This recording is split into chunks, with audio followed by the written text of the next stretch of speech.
Boa noite. Depois de 2 anos e 8 meses na prisão, o ex-goleiro Bruno volta ao banco dos réus. Ele é acusado do sequestro e morte da ex-amante Elisa Samúdio. No primeiro dia de julgamento, Bruno chorou 2 vezes. Então vamos direto à Contagem, na região metropolitana de Belo Horizonte, onde está o repórter Eduardo Ribeiro, que acompanha o julgamento. Eduardo, boa noite. A previsão era de que esse julgamento se estendesse por até mais de uma semana e agora já se fala em resolver tudo em 3 dias. Por quê? Ana, boa noite para você, para o Celso e para todos. Bom, o fato é que a defesa do ex-goleiro Bruno acreditava na possibilidade de adiar esse julgamento com base num debate sobre a certidão de óbito de Elisa Samúdio, que foi expedida em janeiro, agora pela juíza Marixa Rodrigues. Quando a defesa fracassou nessa tentativa, passou a dispensar quase todas as suas testemunhas, agilizando o processo, antecipando o debate. A defesa alega que as suas testemunhas não acrescentariam nada de grande novidade na defesa do réu, por isso decidiram dispensá-las. Nós vamos entender agora, inclusive, e daqui a pouco com mais profundidade, como deve ser decidido o futuro do ex-goleiro do Flamengo nas mãos de 5 mulheres e 2 homens, os jurados de fato desse julgamento que começa agora aqui em Contagem. Vamos ver como foi a chegada de Bruno aqui ao tribunal. Algemado e mais magro, o ex-goleiro deixou a penitenciária pouco antes das 8 horas da manhã. Escoltado pela polícia, em 15 minutos, Bruno chegava a um dos portões laterais do Fórum de Contagem. A ex-mulher dele, Daiane, entrou pela porta da frente, acompanhada dos advogados. Tem alguma coisa a declarar agora? Dá uma palavrinha pra gente, qual que é a expectativa? O promotor Henry Castro ainda nem havia entrado no fórum, com centenas de páginas do processo, quando lá dentro os advogados de Bruno já tentavam adiar o julgamento, por causa da certidão de óbito de Elisa, expedida no começo do ano. A juíza, a doutora Marixa, de quem eu tenho muito carinho e respeito, não tem poderes, não tem competência para arrumar atestado de óbito. Instantes antes da entrada dos jornalistas, Bruno recebeu um lenço do advogado. O réu, que amparava as lágrimas de forma tímida, em nada se parecia com o preso que 2 anos atrás caminhava descontraído entre um depoimento e outro. Acredito que o Bruno não vai ser tão bobo de não querer aceitar um acordo e confessar a parte dele. Aliás, não precisa nem confessar. Todo mundo já sabe que foi o Bruno que mandou matar, porque o Macarrão entregou. À tarde, novidades. A defesa de Bruno abriu mão de 4 das 5 testemunhas convocadas. Uma tática para antecipar os debates. E com a ausência de Jorge Luiz Rosa, o primo do ex-goleiro, que descreveu o assassinato de Elisa à polícia, também a acusação perdeu uma testemunha importante.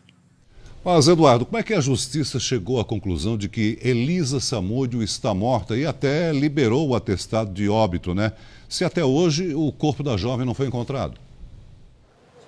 Esse é um ponto fundamental para entender essa história, Celso. Primeiro porque a primeira tese da defesa, lá em novembro do ano passado, no primeiro julgamento, era de que sem corpo não há crime. Na verdade, sem corpo pode haver mais um crime, que é a ocultação de cadáver. A partir do momento que Macarrão, o ex-fiel escudeiro de Bruno, em novembro do ano passado foi condenado e já não cabe mais recurso à condenação, ele admitiu que sabia do assassinato e contou detalhes de como Elisa Samúdio morreu, os jurados decidiram aqui no tribunal do júri que de fato ela morreu. Ou seja, o primeiro quesito perguntado a eles foi: Elisa Samúdio morreu em função dos ferimentos que recebeu? E eles disseram sim. A partir do momento, então, que um tribunal do júri reconhece a morte de alguém, a justiça pode documentar essa morte com a certidão de óbito. E aí já existe uma materialidade direta, já existe o fato concreto que pode ser levado agora a prejudicar Bruno no julgamento que está começando agora. Só que este é um caso que se arrasta há quase 3 anos. E nós vamos entender agora quais as outras ilegalidades que inclusive podem ser investigadas na condução do processo. A reportagem de Fabiano Oliveira. Desde o início, uma defesa difícil. Era gerenciar uma grande crise. Um ídolo nacional sendo acusado de homicídio e tendo uma crise se instalando. Cláudio Daledoni iniciou a defesa do ex-goleiro Bruno em novembro de 2010. Disse que foi obrigado a deixar o caso depois de presenciar ilegalidades. O que eu assisti ali com alguns personagens efetivamente gerenciando a defesa, que falavam em nome do Bruno. E essas pessoas estavam emaranhadas em uma situação muito complicada, que teria ali, sim, até uma possível repreensão penal. Razão pela qual eu achei por bem renunciar. A polícia investiga se houve tentativa de pagamento de propina para a liberação do jogador. Escutas telefônicas também indicam uma oferta milionária para conseguir um habeas corpus para o ex-goleiro. O nome de Bruno também aparece em outras denúncias. Um inquérito sigiloso mostra que o ex-goleiro movimentava muito mais dinheiro do que o que ganhava como jogador.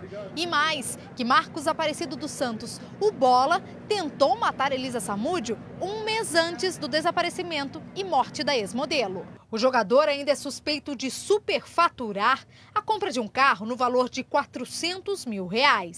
Que esse caso não acaba com o trânsito em julgado da absolvição ou da condenação do Bruno. Muita água ainda vai passar por debaixo dessa ponte, muita coisa ainda vai surgir. Eduardo, como você disse agora há pouco, o amigo de Bruno Macarrão, no ano passado, no outro julgamento, confessou que houve uma morte. Então, hoje à tarde rolou um boato a tarde inteira de que o próprio Bruno poderia admitir a participação na morte da ex-amante para atenuar uma possível condenação. Era um boato falso ou isso pode acontecer?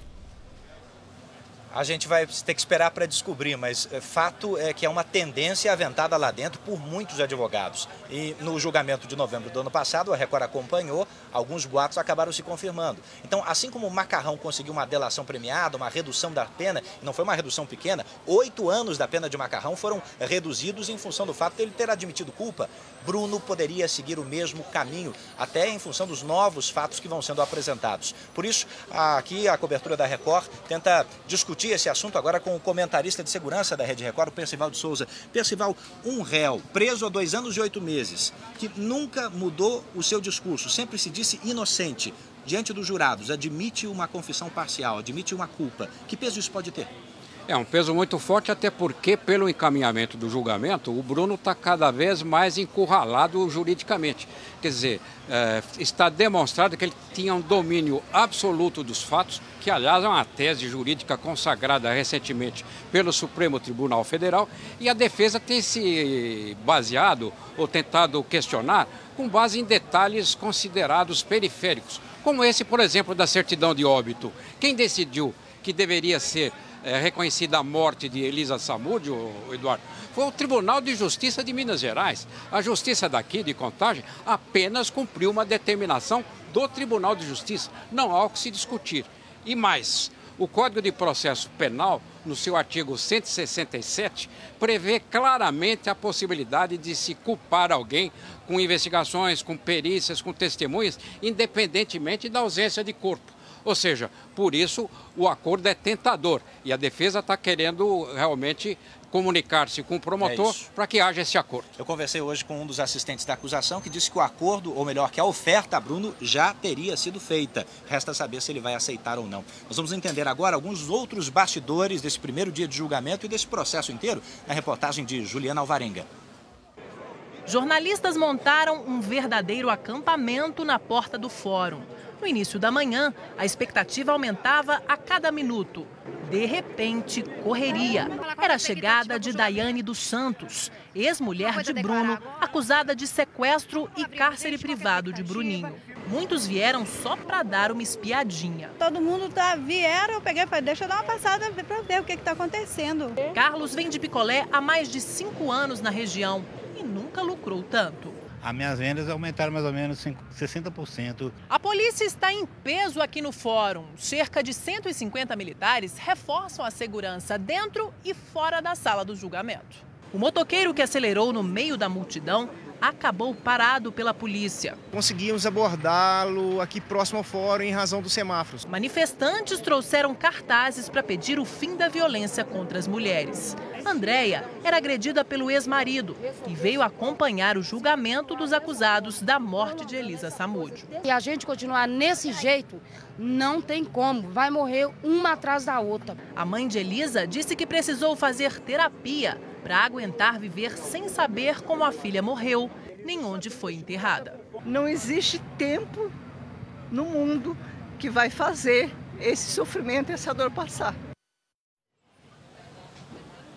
Tem a ex-mulher de Bruno, Daiane Rodrigues, que está sendo julgada aqui em Contagem por sequestro e cárcere privado do menino Bruninho, o filho do ex-jogador. Saiu agora há pouco pela porta da frente, volta amanhã às 9 horas da manhã, primeiro dia já encerrado. O ex-goleiro Bruno também saiu aqui do fórum e foi direto para o presídio Nelson Hungria, de onde será trazido amanhã para a retomada do julgamento. Ainda nesta edição, outras informações sobre o julgamento do ex-goleiro Bruno. Até já, Eduardo. E no portal R7, saiba quem é quem no julgamento do ex-goleiro Bruno. Acesse r7.com. Policiais da UPP do Complexo do Caju, no Rio, querem a ajuda dos moradores para prender os traficantes que fugiram durante a ocupação das comunidades. A fila indiana é para fazer uma varredura no Complexo do Caju, na zona portuária. Os homens da tropa de elite da PM revistam casas e moradores. Saem os traficantes e entram os policiais. Mas a rotina é a mesma na comunidade, até então controlada com mão de ferro por traficantes de uma das facções mais violentas do Rio. O poder de fogo dos criminosos atraiu um aparato de guerra. Tanques e carros blindados abriram caminho para a pacificação.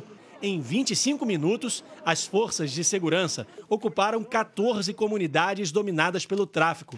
Barricadas foram destruídas. Os policiais apreenderam drogas e armas. Suspeitos foram detidos.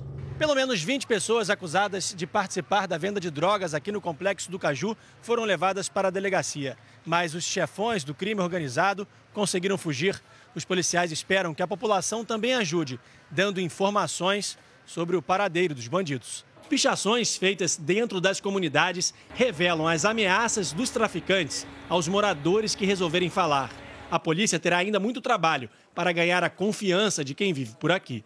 É um trabalho de convencimento, de aproximação e aqui com certeza será mais um trabalho de sucesso da Secretaria de Segurança.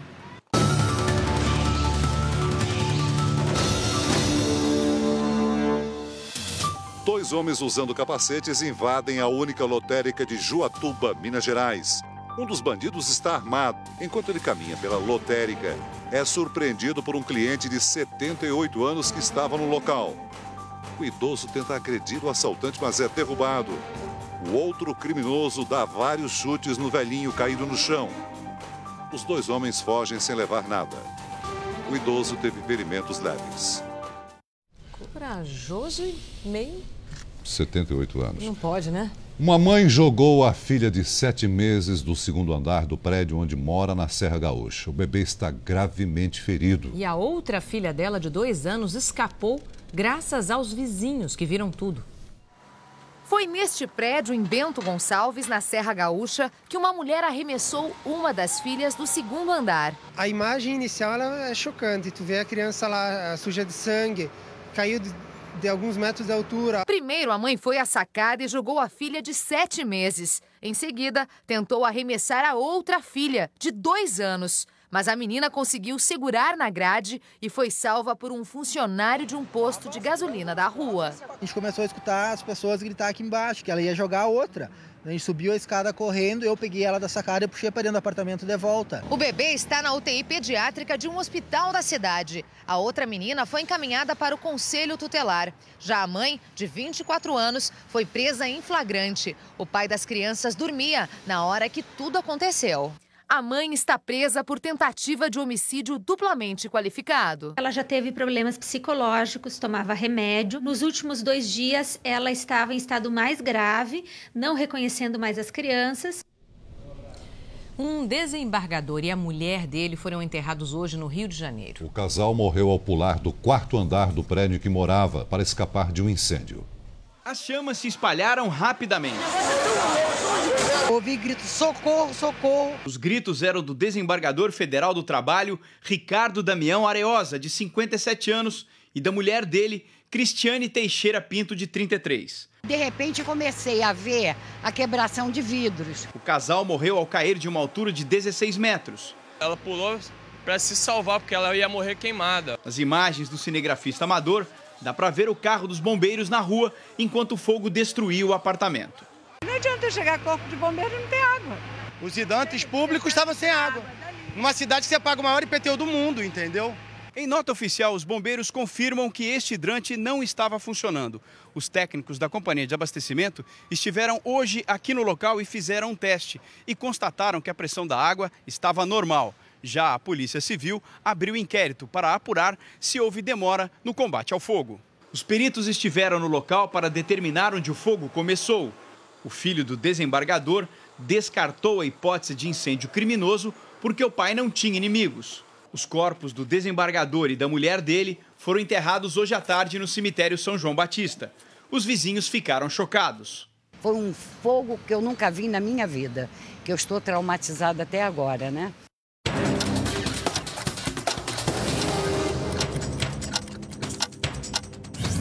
No Rio de Janeiro, uma tubulação de água estourou e alagou a avenida em frente à praia de Ipanema. Um carro chegou a afundar na pista. Ninguém ficou ferido. E no início da tarde, o vazamento foi controlado. Em Belo Horizonte, um ônibus foi queimado por vândalos. Este foi o segundo ataque em menos de 24 horas na cidade. Em Piracicaba, interior de São Paulo, a polícia fez operação contra jogos ilegais e lavagem de dinheiro. Foram apreendidos 7 veículos, dinheiro, televisores e computadores.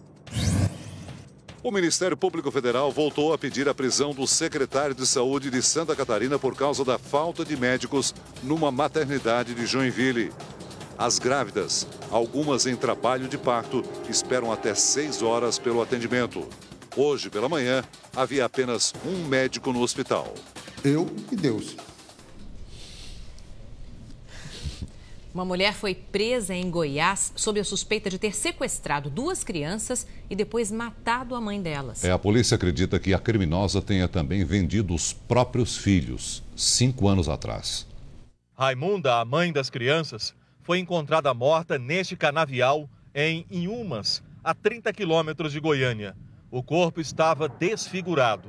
A trama para o assassinato teria sido armada por esta mulher para ficar com os 2 filhos gêmeos de Raimunda. Para ou ficar com os bebês para ela ou para comercializá-los. Marli nega tudo. Eu jamais fiz isso. E põe a culpa no pai das crianças. Ele armou pra cima de mim. Paulo, o marido da vítima, diz que Marli atraiu a mulher com a promessa de uma casa que a prefeitura estaria oferecendo a pessoas pobres. Confiei na serpente e deixei minha esposa sair com meus filhos. Marli saiu no próprio carro com Raimunda e os 5 filhos dela. Um pouco mais tarde, levou de volta para casa apenas as crianças maiores. Os 2 gêmeos ela entregou a uma mulher contratada como babá e depois seguiu para o canavial, onde teria matado Raimunda. Os indícios são de que Marli planejou mesmo o sequestro das crianças. Em janeiro, ela conseguiu fazer 2 certidões de nascimento em cartório para um casal de gêmeos e se apresentou como a mãe das crianças. A polícia procura um falso olheiro de um clube de futebol de São Paulo que enganou vários garotos em Mato Grosso do Sul. Ele prometeu que todos os que fossem escolhidos, Celso, jogariam num time grande. Cobrou R$400 de cada um e aí sumiu. A mala de Rafael, de 14 anos, já estava pronta. Na bagagem, a chuteira novinha, comprada pela mãe. Seria a realização de um sonho cultivado desde a infância. A família foi iludida com a promessa de que o adolescente passaria 1 ano no São Caetano, depois de ter passado por um teste promovido por um suposto olheiro do clube em Campo Grande.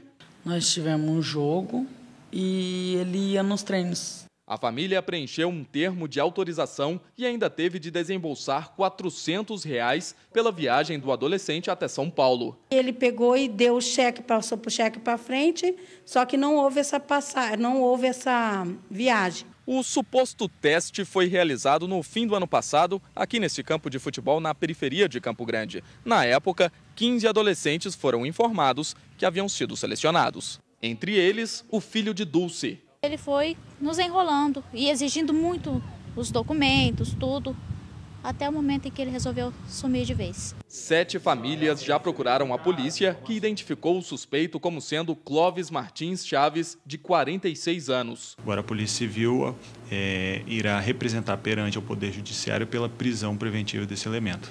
A direção do São Caetano informou que as seleções são feitas por coordenadores autorizados pelo clube e que os testes são divulgados oficialmente.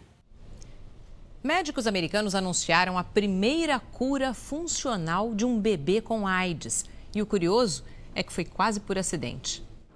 No hospital do Mississippi, a pediatra custou a acreditar.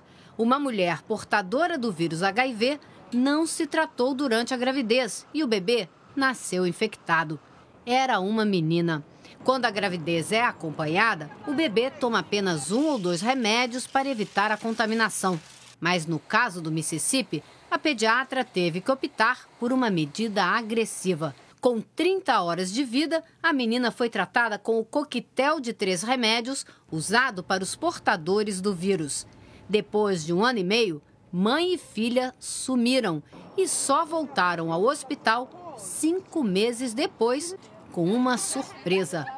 A mãe admitiu que não estava dando os remédios para a menina, diz a pediatra. Há tanto tempo sem tomar os remédios, a médica tinha certeza que o vírus da AIDS tinha se multiplicado e a contagem seria alta. Mas os exames não encontraram nada. A menina estava curada. Testes mais sofisticados mostraram que a criança ainda tinha uma pequena quantidade de material genético do vírus HIV, mas ele já não podia se reproduzir. Por isso, fala-se em cura funcional. Pediatra especialista em AIDS, a doutora Débora Persot, diz que o tratamento logo cedo foi a grande diferença. Se der certo em outros bebês, pode se tornar padrão no mundo inteiro. Segundo a ONU, 330 mil bebês foram infectados com o vírus da AIDS no ano passado e mais de 3 milhões de crianças são portadoras do HIV no mundo. O conclave para escolher o próximo Papa deve começar na semana que vem. Às vésperas da reunião, mais um escândalo abala a cúpula da Igreja Católica. Um cardeal que participaria da eleição admitiu que teve conduta sexual imprópria com seminaristas. Uma semana após ter o pedido de renúncia aceito pelo ainda Papa Bento XVI, o ex-arcebispo da Escócia admitiu conduta sexual imprópria e fez um pedido público de desculpas. Keith O'Brien é acusado por outros 4 religiosos de abuso sexual durante a década de 80. As denúncias vieram à tona no mês passado. Numa entrevista coletiva, o porta-voz do Vaticano não confirmou a notícia de que uma investigação interna teria sido aberta para apurar as acusações. Nem esclareceu se haverá alguma punição contra O'Brien. Dos 115 cardeais que vão participar da escolha do novo Papa, 12 ainda não chegaram ao Vaticano. Espera-se que até no máximo quarta-feira todos já estejam aqui para definir a data de início do conclave, que, crescem os rumores, pode ser marcado para a próxima segunda-feira, dia 11 de março. Os cardeais querem ter acesso ao relatório secreto feito a pedido de Bento XVI antes de iniciar a votação. O documento denuncia casos de corrupção, pedofilia e prostituição homossexual na cúpula da igreja. A rainha Elizabeth II deixou o Hospital King Edward VII em Londres, onde estava internada desde ontem. Sorridente, a rainha de 86 anos saiu caminhando do hospital. Ela teve uma gastroenterite, uma inflamação no estômago e no intestino.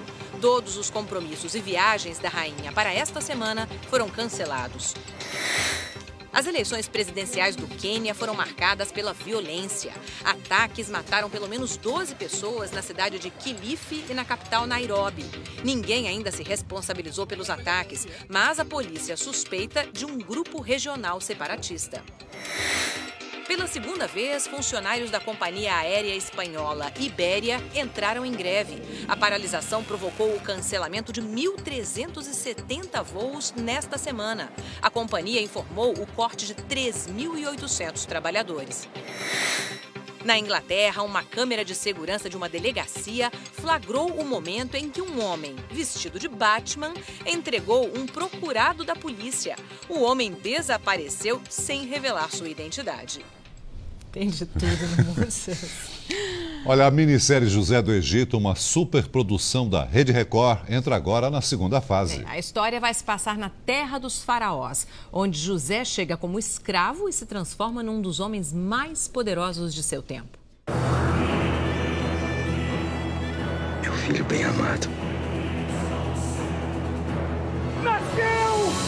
Já era uma das histórias mais conhecidas da Bíblia. Com a produção caprichada, virou sucesso de audiência. Como ele vai se chamar? José. Até quem ajuda a fazer acompanha os capítulos. Mensagem de perdão para todo mundo, né? Pelo fato dos irmãos terem feito o que fizeram com ele e perdoar, né? Logo quando nasce, José se torna o filho preferido. Os irmãos se sentem excluídos pelo pai e passam a perseguir o caçula. A segunda fase da série vai mostrar que José será vendido como escravo. Ele vai para o Egito, onde depois de ser humilhado, consegue se transformar em um grande líder. Para o elenco, as brigas em família são o ponto forte da história. José e os irmãos são inimigos íntimos e essa proximidade torna as brigas muito mais emocionantes. Eles têm essas duas coisas, esse lado de brigar, de ser agressivo, mas ao mesmo tempo de querer o bem um do outro. A minissérie tem 28 capítulos e é filmada em 2 cidades cenográficas no Rio de Janeiro. Uma superprodução da Record que investiu R$7 milhões para dar vida ao passado. A gente teve uma preparação muito intensa, nós nos tornamos irmãos, muito amigos mesmo. Com a qualidade técnica, com a qualidade dos técnicos, do elenco e de tudo que a Record nos proporcionou, eu acredito que esse conjunto de coisas é a fórmula do nosso sucesso. E você já sabe, a minissérie José do Egito, toda quarta-feira às 9h45 da noite, logo depois do Jornal da Record. Uma mulher de 45 anos morreu baleada pelo filho mais velho dentro de casa em Criciúma, Santa Catarina. Ela tentava evitar uma briga entre os 2 filhos. O caçula é viciado em crack. A família inteira mora nesta rua nos arredores de Criciúma, no sul de Santa Catarina. A discussão começou depois que Samuel, de 21 anos, teria roubado R$200 do irmão mais velho para comprar crack. Revoltado, Anselmo pegou uma espingarda e foi à procura do irmão. Foi lá para matar o Samuel e daí ele pegou, estourou a porta e ela entrou no meio. Entrou no meio para evitar que matasse o irmão. Segundo testemunhas, a mãe tentou conter o filho mais velho, segurou a espingarda pelo cano e acabou atingida por um tiro na barriga. Vanilda Dembosque, de 45 anos, ainda foi levada para o hospital, mas não resistiu. Os 2 irmãos desapareceram logo depois da morte da mãe. A arma usada no crime ainda não foi encontrada, mas a polícia já tomou os depoimentos de 2 testemunhas e deve indiciar Anselmo, o irmão mais velho, por homicídio culposo, que é quando não há intenção de matar. Tem gente que perde a cabeça, que já por vários anos, tendo os seus objetos subtraídos dentro de casa, que procura auxílio para tentar resolver o problema e se vê sem uma saída, às vezes perde a cabeça e quer fazer justiça com as próprias mãos. Os novos prefeitos eleitos no ano passado nem bem tomaram posse, muitos deles se enrolaram com a justiça eleitoral. Pois é, Celso. Em Sabino, que é uma cidade que fica no interior de São Paulo, o prefeito eleito foi cassado depois de um escândalo. Para comprar votos, ele oferecia de tudo, até meias. Veja na reportagem de Vinícius Costa. Festa e comemoração em praça pública. Uma multidão parou para saudar o prefeito eleito da cidade. Mas essa alegria durou pouco. Após quase 20 dias à frente da prefeitura de Sabino, pequena cidade no interior paulista, Carlos Tetão perdeu os direitos políticos. Para a Justiça Eleitoral, ele comprou votos durante a campanha no ano passado. Estas imagens fazem parte do processo. Mostram um então candidato oferecendo dinheiro a um eleitor. 5 cada um. Demorou. Foi lá. A denúncia ainda estava em fase de apuração quando outros eleitores da cidade revelaram a existência de um esquema de corrupção na campanha. São vários depoimentos de moradores da cidade. Nos relatos, ofertas de todo o tipo em troca de votos, cestas básicas, remédios, combustível, caixas de cerveja e até meia de compressão. Parte das denúncias foi feita a este advogado da cidade. A única justificativa para investirem tanto numa campanha eleitoral e comprar os votos de uma maneira escancarada como foi, é que queriam roubar os cofres públicos. Assim que Carlos Tetão foi cassado, o segundo colocado nas urnas assumiu o cargo. Pedro de Paula, um ex-mecânico que investiu pouco dinheiro na campanha, é o atual prefeito. A ação judicial teve início a partir da apreensão de uma série de documentos que, para a justiça, confirmam o crime eleitoral. O material foi encontrado em uma casa aqui nesta rua, onde mora o ex-chefe de campanha do prefeito cassado. São páginas e páginas que recontam a história das eleições em Sabino. Os coordenadores da campanha mantinham cópias de comprovantes de votação de moradores da cidade. Listas com nomes e anotações referentes a pagamentos já feitos, além de notas fiscais e recibos de diversas compras, sempre com nomes de quem autorizou o pagamento. Aqui aparecem os de Tetão e de Lelo, o candidato a vice-prefeito. A maior parte é de compras de alimentos e cestas básicas feitas neste supermercado, vizinho de onde os documentos estavam guardados. Tem denúncias? Tem, mas não está aprovado nada, meu amigo. Tem muita coisa assim de volta. Tentamos falar com o prefeito cassado e, apesar da porta aberta, ninguém nos atendeu. Os vereadores da cidade também são suspeitos de ligação com o esquema de compra de votos. Os 26 candidatos ao cargo, que faziam parte da coligação do prefeito cassado, estão sendo investigados. 6 deles foram eleitos e, se condenados, podem também perder o cargo. Sandro era um dos candidatos. Ele fazia parte da coligação do prefeito cassado e, para a justiça, se tornou a principal testemunha no processo.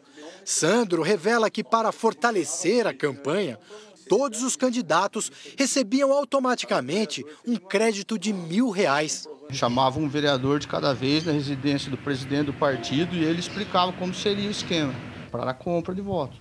Cada candidato teria direito a R$1.000. Na reta final da campanha, o candidato descobriu que foi enganado pela própria coligação. As pessoas principais da campanha e perguntavam quem ia votar, eles falavam que ia votar em mim, eles falavam que não, que era para votar em outro candidato. Então eles já tinham os candidatos certos que eles queriam pôr lá dentro. Já na negociação com os eleitores, a coligação foi quem saiu perdendo. Seu Aparecido, que é tapeceiro, recebeu a oferta de uma máquina de costura nova em troca do voto. Mas o equipamento veio com defeito. Seu Aparecido não gostou e respondeu na mesma moeda, com desonestidade. Eu botei no Pedrão. Que não pagou a máquina pro senhor. É, foi eu que enganei eles. Um novo promotor de justiça assumiu hoje as investigações das denúncias contra o deputado federal pelo PMDB de São Paulo, Gabriel Chalita, acusado de improbidade administrativa, desvio de dinheiro público e enriquecimento ilícito. Walter Folleto Santin ficará à frente de 11 inquéritos abertos pelo Ministério Público Paulista. Na foto, o denunciante e acusado quando ainda eram amigos, numa viagem à França. Funcionário de uma rede privada de ensino, Roberto Grobman diz ter sido um assessor informal de Gabriel Chalita, quando o deputado federal era secretário estadual de educação no governo do PSDB entre 2002 e 2006. Na denúncia feita ao Ministério Público durante a campanha eleitoral para a Prefeitura de São Paulo no ano passado, Grobman afirmou que Gabriel Chalita recebia propina em troca de favorecimento em contratos e nomeações de pessoas ligadas ao Grupo Koch na secretaria. A empresa, segundo a denúncia, teria bancado uma reforma de mais de R$1.200.000 no apartamento de Chalita. A rede de ensino teria ainda comprado milhares de livros do então secretário como uma retribuição pelo que o denunciante chama de favorecimentos obtidos.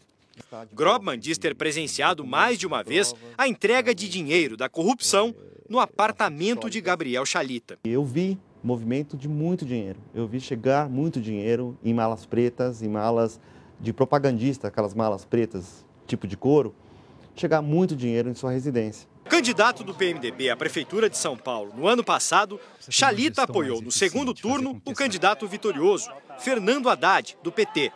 Em troca, era cotado para ser ministro do governo Dilma Hoje, o prefeito de São Paulo falou sobre as denúncias contra o aliado. Eu penso que ele fez um gesto correto de abrir todo o seu sigilo telefônico, fiscal, para que as autoridades possam investigar. O Ministério Público abriu 11 inquéritos para investigar Gabriel Chalita por improbidade administrativa, desvios e enriquecimento ilícito.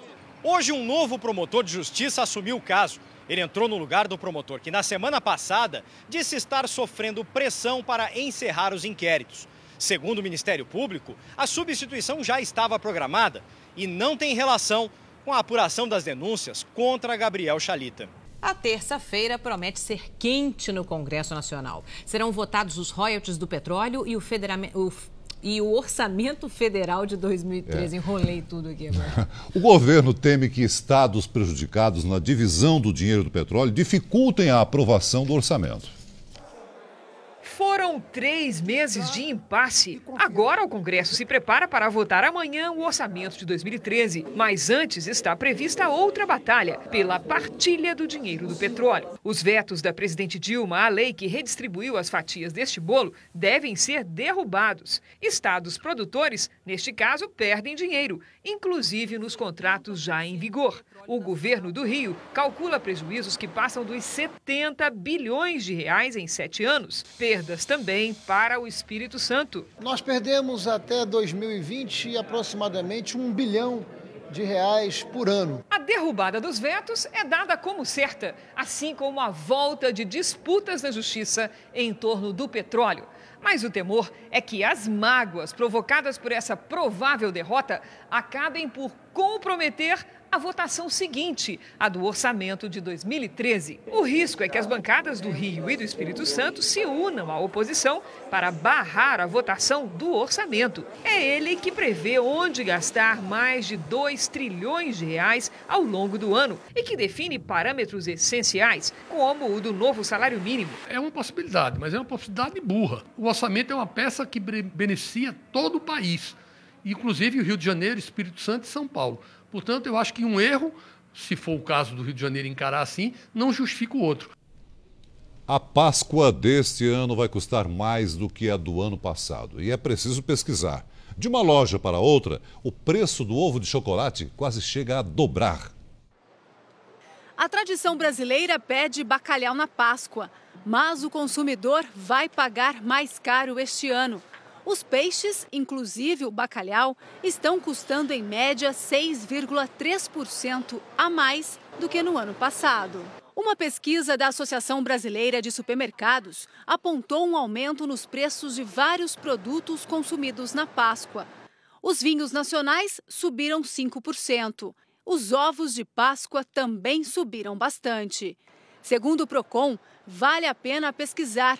O mesmo tipo de ovo que custa menos de R$ 7,00 em uma loja pode chegar a quase R$ 13,00 em outra. Tem que pesquisar bastante para ver onde está mais em conta. Saber escolher os produtos na hora de comprar pode significar pagar menos. Por exemplo, o filé de bacalhau sai por R$ 42,90 o quilo. Já o desfiado você encontra por R$ 24,99 o quilo. Com essa diferença, dá para levar um vidro de azeite extra virgem e 400 gramas de azeitonas portuguesas. Usar a criatividade na cozinha garante um belo e econômico prato de Páscoa. Este chefe de cozinha dá uma dica: macarrão com lascas de bacalhau no azeite. É um fettuccine simples, clássico, onde o bacalhau foi feito as lascas dele.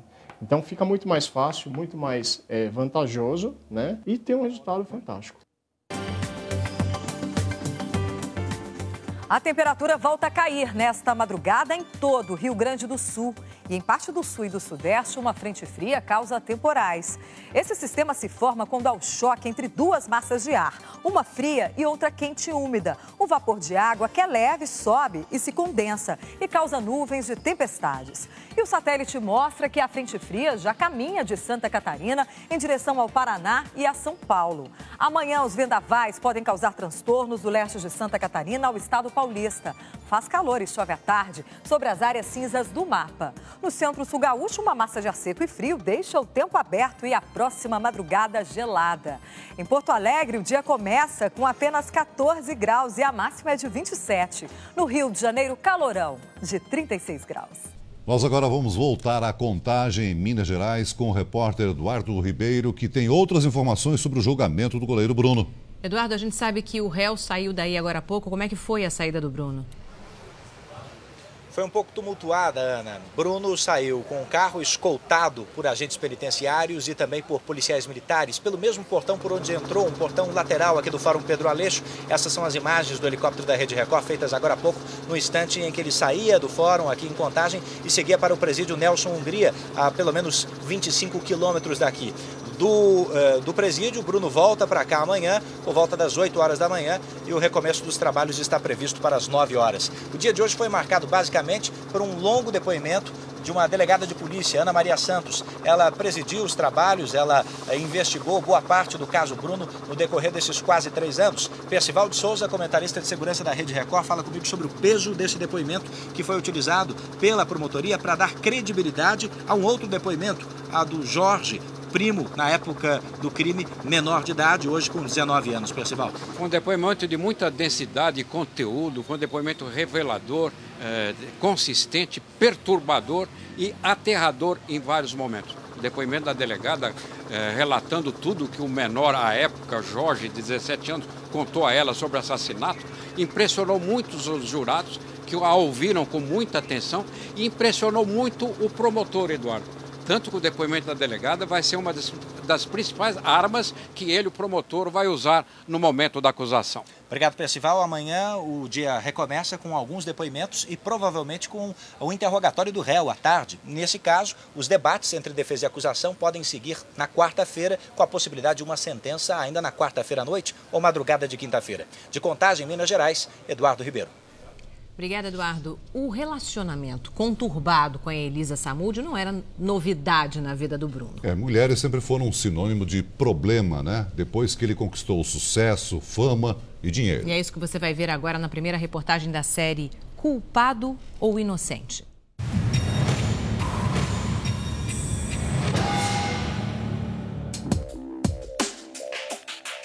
Futebol, sexo e dinheiro. A história do goleiro Bruno tem alguns dos ingredientes mais intrigantes da crônica policial brasileira. Por que alguém rico e famoso se envolve numa trama tão cruel? Para este psicólogo, Bruno foi parar na cadeia por não saber lidar com o sexo oposto. Um comportamento de certa maneira, de degradação da mulher, né, de uma certa onipotência com relação à mulher, né, de uma certa agressividade com relação à mulher.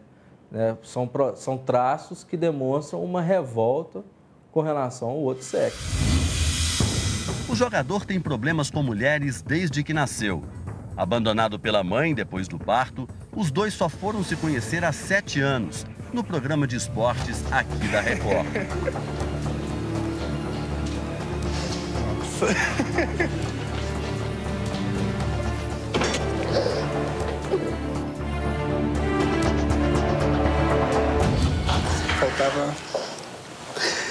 Faltava isso, me completar, sabia? Só isso. Criado pela avó paterna e carente, o jogador se casou cedo, aos 21 anos, com Daiane dos Santos. O casal teve 2 filhas, mas cada vez mais rico e famoso, Bruno começou a ter relações extraconjugais. Em 2008, depois de uma partida contra o Atlético, chamou alguns amigos dos 2 times para uma festa no sítio dele. 8 prostitutas contratadas procuraram a delegacia para denunciar que teriam sido agredidas pelos jogadores. Porque não tinha preservativo, ninguém tinha acabado. Aí ele falou assim, não, eu falei assim, meu bem, então não rola, até ri dele assim, entendeu? Nisso ele já puxou meu cabelo, e nisso eu fui tentar arredar o guarda-roupa, aí o Bruno segurou ele por trás, e nisso que eu fui tentar puxar o guarda-roupa, ele começou a me dar bicudo nas minhas costas, entendeu? Tá até o roxo aqui. O casamento com Daiane estremeceu. 2 anos depois, mais uma polêmica envolvendo uma mulher. O goleiro saiu em defesa do atacante Adriano, acusado de agredir a noiva. Qual de vocês aí, que é casado, que nunca brigou com a mulher, que nunca discutiu, que nunca até saiu na mão com uma mulher, né, cara? Não tem jeito. Briga de marido e mulher, ninguém mete a colher, xará. Então, eu acho que isso é problema pessoal do cara. Para o psicólogo, o comportamento agressivo e ciumento de Bruno é uma reação inconsciente do jogador, que desconta nas mulheres o afeto que não recebeu na infância. Ele repete, né, com os outros objetos de amor, com as mulheres, a experiência que ele teve primordial, que foi com a figura da mãe. Pouco antes de ser preso e ainda casado, Bruno teve 3 amantes ao mesmo tempo: Fernanda Gomes de Castro, a dentista Ingrid Cavalheiros e a própria Elisa Samúdio, responsável pela prisão do jogador. Segundo o Ministério Público Estadual, no dia 4 de junho de 2010, Elisa foi levada à força do Rio de Janeiro para o sítio de Bruno, em Minas. Ela estava com Bruninho, filho dela com o goleiro, na época com 5 meses. Dias depois, Elisa teria sido estrangulada por Marcos Aparecido dos Santos, o Bola. O corpo nunca foi encontrado. Quis o destino que o futuro do goleiro também passasse pelas mãos de uma mulher, a mais poderosa que Bruno já enfrentou, a juíza responsável pelo julgamento. Se o réu for condenado pelos 7 jurados, caberá a ela decidir quantos anos o jogador ainda vai passar na cadeia. Juíza há 14 anos, Marixa Fabiane Lopes Rodrigues veio de Teófilo Otoni, interior de Minas, para estudar direito nesta faculdade particular na capital. Este professor lembra com orgulho da moça dedicada que sentava na primeira fila e não perdia uma aula sobre a Constituição. E desde os bancos escolares, ela sempre foi uma pessoa muito séria, uma pessoa rigorosa, uma pessoa comprometida com os estudos. Hoje, a magistrada é responsável por quase 5.000 processos, nenhum tão polêmico e mais volumoso que o do goleiro. 17.000 páginas, 66 volumes. A juíza nunca quis falar sobre o assunto. Não que não tenha o que dizer, mas por receio de que alguma palavra mal interpretada possa influenciar no julgamento. Enquanto defesa e acusação travam discussões públicas, a magistrada preferiu o recolhimento que o cargo impõe. E no gabinete dela, no segundo andar aqui do Fórum de Contagem, no silêncio dos livros, encontrou o caminho para surpreender, enquanto muitos acreditavam que seria surpreendida. A primeira decisão da magistrada foi desmembrar o júri. A defesa queria que Bruno fosse julgado sozinho, acreditando no apelo popular. A juíza não deixou. Os defensores tentaram então uma manobra. Em novembro, no primeiro julgamento, o goleiro destituiu seu advogado no meio da sessão.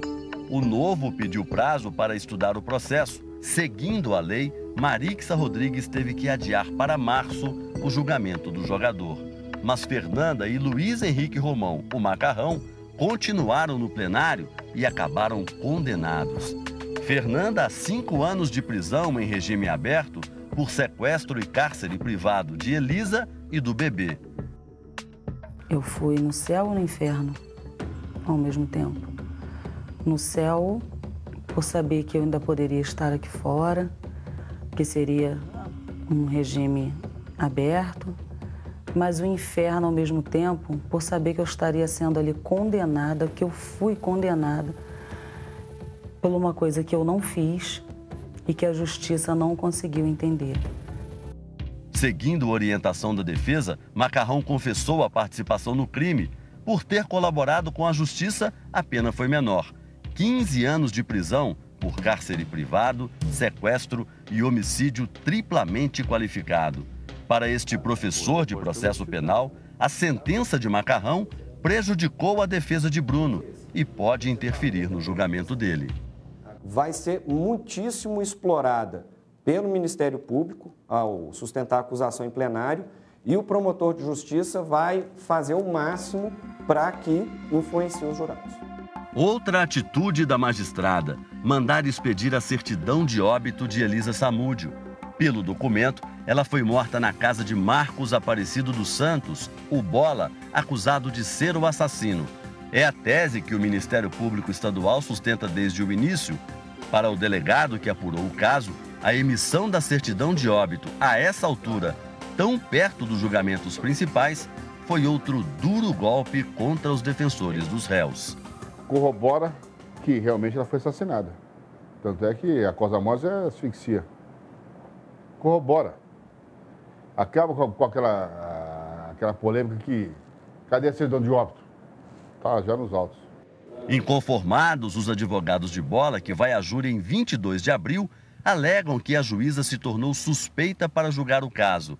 Dizem, por exemplo, que o júri de Macarrão e de Fernanda precisa ser anulado. Motivo: uma jurada teria passado mal e levada para um posto de saúde, violando a incomunicabilidade exigida por lei.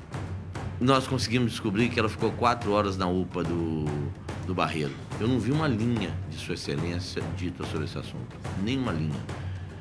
O que me causa mais perplexidade é que é uma certidão de incomunicabilidade. Nós vamos encaminhar para a corregedoria aqui do tribunal para saber e para pedir que esse oficial de justiça se explique por que ele não certificou a ocorrência desse fato e se foi por ordem da juíza que ele não certificou. Mas a juíza tem o apoio dos colegas de magistratura. Que a defesa ela deve ser técnica e às vezes ela se torna apelativa. E desqualificar a pessoa sempre, infelizmente, é uma atitude que alguns advogados têm. É uma atitude lamentável, né? Mas que felizmente eu acredito que não cria nem na comunidade, nem no público em geral, nenhum tipo de respaldo, exatamente porque a Maritza é uma pessoa maravilhosa, uma profissional extremamente qualificada. O Tribunal de Justiça blindou a magistrada. Apesar dos inúmeros pedidos de afastamento, manteve a juíza à frente do caso e ofereceu escolta por causa das ameaças de morte atribuídas a Marcos Aparecido dos Santos. O que está em jogo não é só o destino de um goleiro de um dos maiores times do Brasil, mas também a reputação do Poder Judiciário na defesa de um dos pilares da democracia, de que todos são iguais diante da lei. O Jornal da Record de hoje termina aqui. As reportagens dessa edição você encontra agora no portal R7. E outras informações no Fala Brasil às 8h40 da manhã. Uma boa noite para você. Até amanhã. Boa noite. Até lá.